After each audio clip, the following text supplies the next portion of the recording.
Eu vou falar muito brevemente também da questão da cláusula de mediação, do princípio da voluntariedade sob a égide da Convenção de Singapura.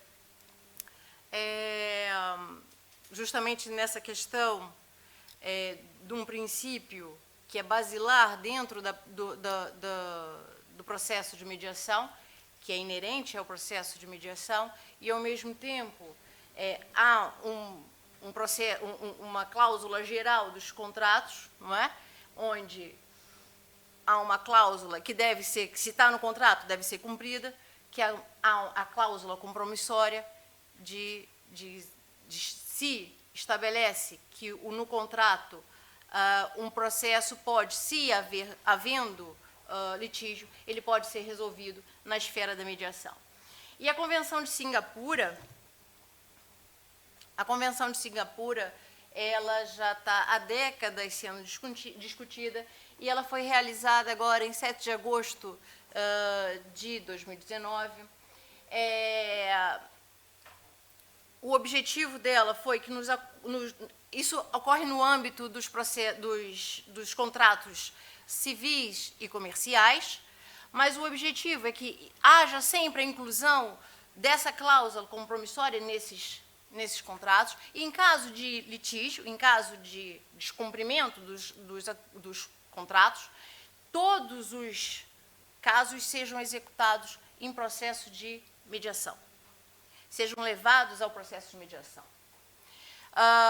E a grande expectativa é que ocorra o que aconteceu com a arbitragem por meio da Convenção de Nova York, em 1958. Que aconteceu, é claro, em 58, até a arbitragem tomar o seu vulto, levou um tempo. Mas vejamos que em Singapura foram 46 países signatários, sendo que em 58, na Convenção de Nova York, foram 10.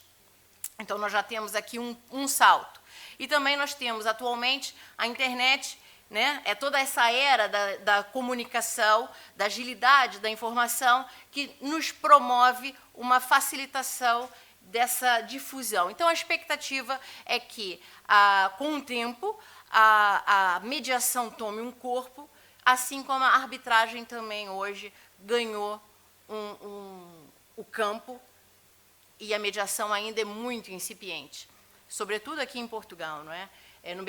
No Brasil ela já está mais desenvolvida, aqui em Portugal ela ainda é muito incipiente, na área de família já é mais clamada, mas ainda assim é muito pouco. Então, essa questão que a gente que eu venho aqui só trazer como uma breve reflexão, se a gente está diante de um conflito dentro da própria resolução alternativa de conflito, não é? Se a gente está dentro dessa violação do princípio da voluntariedade. Então, não foi... claro, o que eu estou fazendo? Espera aí, deixa eu ir por outro caminho. Por que eu não... agora foi. Eu vou falar muito brevemente, para quem não conhece, as fases do processo aqui de uma forma didática, porque o processo de mediação ele pode não se desenrolar dessa maneira. Ela, numa primeira fase, o processo numa primeira fase ocorre numa fase pré-mediação, onde o mediador ele apresenta o processo de mediação, o que é a mediação, como é que acontece, como é que vai se desenvolver, o que é a mediação, porque muitas das vezes as pessoas, os próprios advogados, parte importantíssima num processo de mediação, não conhecem, não sabem, muitas das vezes acham que já estão fazendo mediação nos seus escritórios de advocacia, não é?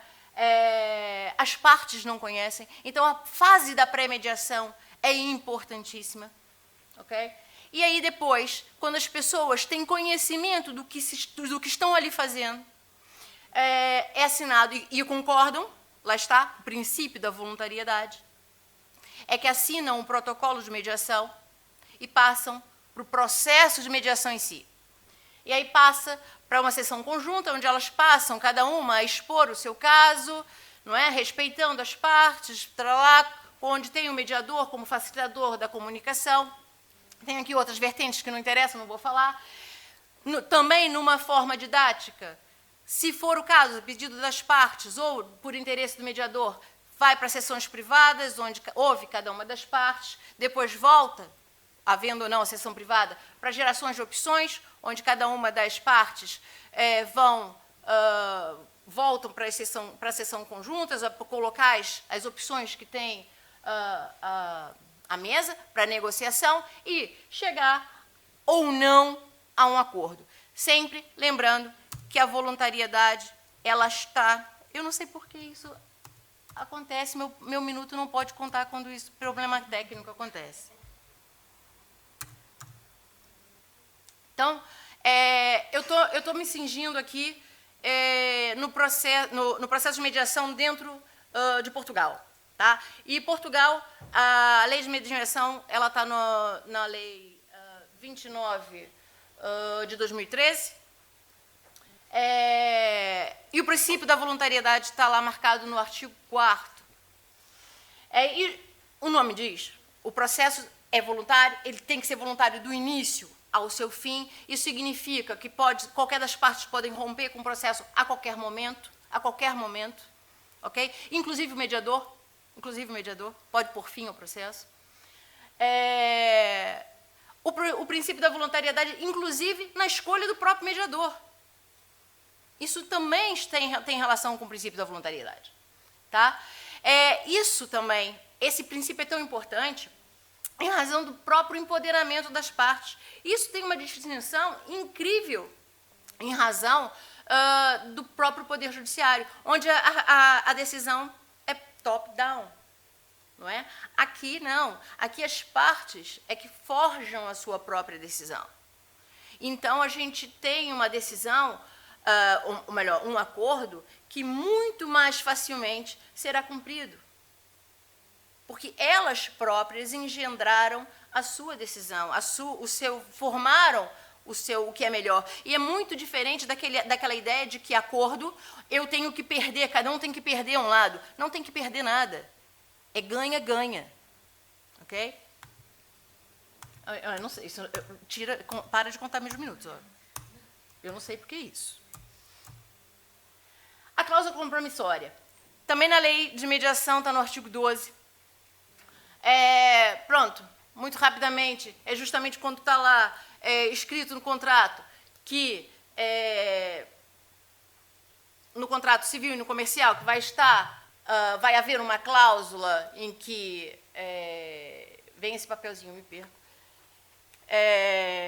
Vem uma cláusula que diz que, havendo qualquer litígio, o processo será levado a processo de mediação. Não é?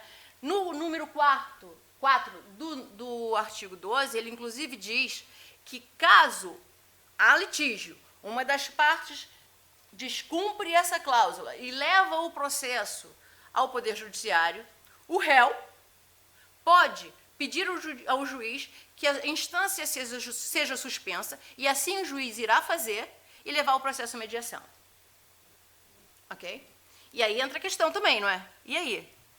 A pessoa não tem o direito de desistir? O processo é voluntário ou não é voluntário? Não é? Agora, essa cláusula, ela é legítima.